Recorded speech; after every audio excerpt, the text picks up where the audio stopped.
का एक बड़ा इलाका हर साल बाढ़ के कारण खेती के लायक नहीं रह जाता है। ऐसे में अगर वैकल्पिक खेती के साधन उपलब्ध न हो तो किसानों को बड़ा आर्थिक नुकसान उठाना पड़ता है। सीतामढ़ी जिले के एक किसान मनोज कुमार ने ग्रीन एप्पल वेर उगाकर किसानों को नई राह दिखाई है। देखिए सीतामढ़ी से किशोर भानुशाली की ये रिपोर्ट। जिला है, यहाँ हर साल किसानों की सैकड़ों एकड़ फसल बर्बाद हो जाती है। बाढ़ की इस चुनौती के बीच यहाँ मनोज कुमार जैसे किसान भी हैं, जिन्होंने डुमरा प्रखंड के रामपुर करौली गांव में महज 15 कट्ठा जमीन पर ग्रीन एप्पल बेर उगाए हैं। इससे वे रोजाना 3 से 4 हजार रुपए की आमदनी प्राप्त कर रहे हैं। तो अपने यहाँ का बेर हम लोग खाते हैं तो गले में लसापन लगता है, सर्दी जल्दी हो जाता है, लेकिन ये ठीक सेव की तरह लगता है खाने में, और ये कैंसर रोधक भी है। इतनी विटामिन इसमें है।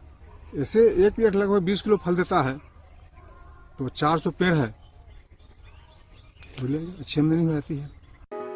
नगर उद्यान पदाधिकारी नीरज कुमार झा कहते हैं कि यहाँ की मिट्टी ग्रीन एप्पल बेर की खेती के लिए काफी उपयुक्त है। मनोज की इस पहल से दूसरे किसान भी प्रेरित हुए हैं। इसके लिए सरकार को अनुदान के लिए भी लिखा गया है।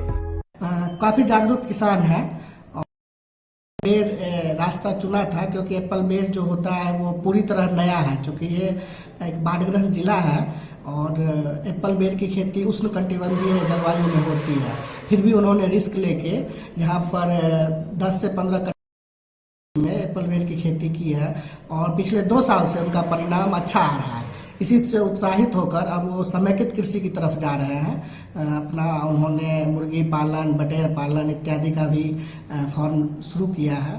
मनोज ने ग्रीन एप्पल बेर की खेती के लिए लीज पर 15 कट्ठा जमीन ली थी। उनके पास अब 10 कट्ठा जमीन ही है, लेकिन खेती का विविधीकरण करके वे अपनी आमदनी लगातार बढ़ा रहे हैं। इन्हें मुर्गी पालन से भी अच्छी आय हो जाती है।